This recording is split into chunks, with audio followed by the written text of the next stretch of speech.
Did Kakamega Governor Fernandez Barasa use witchcraft to win Kakamega gubernatorial election in 2022?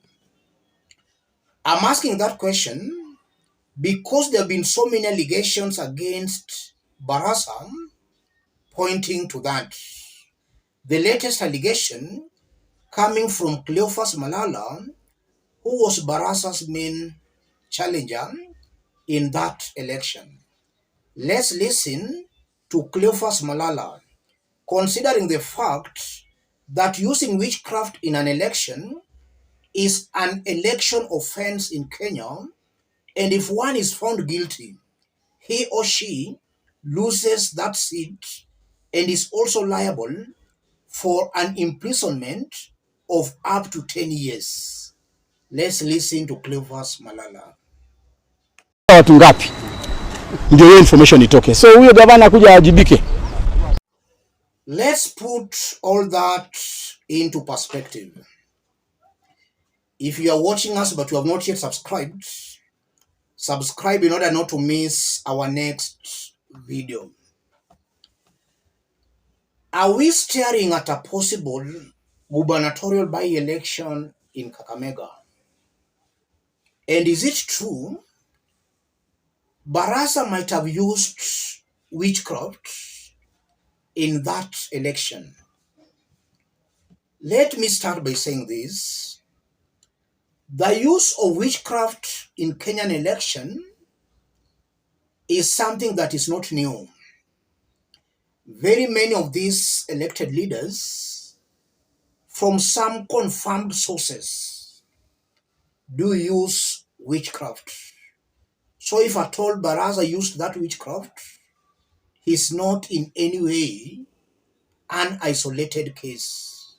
Most of these politicians do consult witch doctors. Use of witchcraft in Kenya in an election is an offense, and if found guilty, one loses his or her seat and can even be imprisoned for up to 10 years. In the past, we have seen some members of parliament losing their seats as a result of being found guilty for having used witchcraft. The most popular case being that of Musikari Kombo, who was then Webuye Member of Parliament. Musikari Kombo was elected to Parliament in 1992. 2 years later, his election was annulled after some 3 witch doctors confessed and testified that they had administered oaths on Musikari Kombo. So that had some undue influence on voters. Musikari Kombo lost his seat and he was disqualified from the subsequent by-election. So in 1994, a by-election was conducted. Musikari Kombo was disqualified. A new member of parliament was elected, though Musikari Kombo made a comeback in the 1997 election, where he was re-elected as Webuye Member of Parliament. So it's actually true that that's an offense in Kenya, and if at all Malala the way has threatened that he wants to pursue that matter in court, if he can prove that Fernandez Barasa used witchcraft in 2022 Kakamega gubernatorial election, Barasa most definitely will lose his seat. And that brings us to the big question. Are we staring at a possible gubernatorial by-election in Kakamega? Or what are the games being played here, ladies and gentlemen? I strongly believe that this whole thing of Barasa having used witchcraft is a scheme to silence Fernandez BARASA and to make him work with William Ruto's government.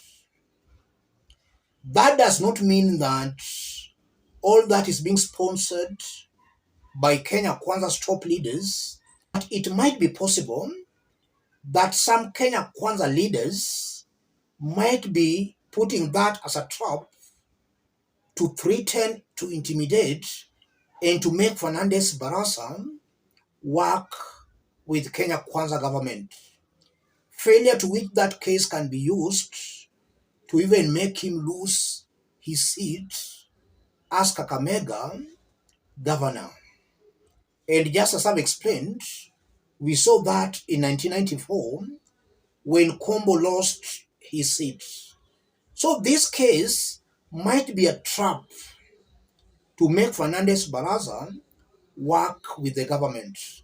And that does not mean BARASA never involved himself in witchcraft. Most of these politicians do consult witch doctors, and BARASA is not an exemption.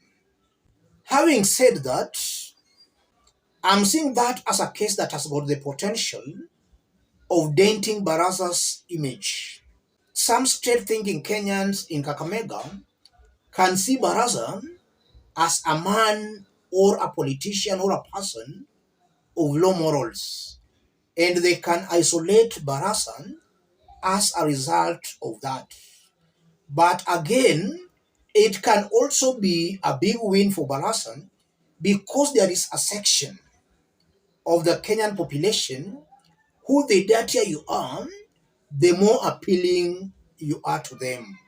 And again, we have seen in the past that leaders being accused of murder, rape, corruption, they become more popular in their areas of political jurisdiction.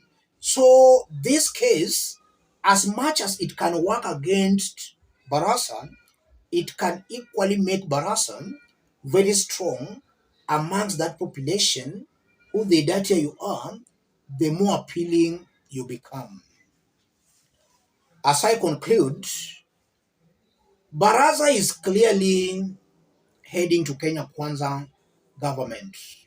And I'm saying that based on his latest pronouncements that as Kakamega, they must be in government. That to me is a sign that is determined, desperate to be in government. And with this latest case, that is just going to help catalyzing his working or joining the government. Let me stop it there, ladies and gentlemen. If you are watching us but you have not yet subscribed, subscribe, give this video a like. Those watching us outside Kenya, drop a comment, let us know from which part of the globe you are watching us from. If possible, subscribe, give the video a like. Let's meet in our next video.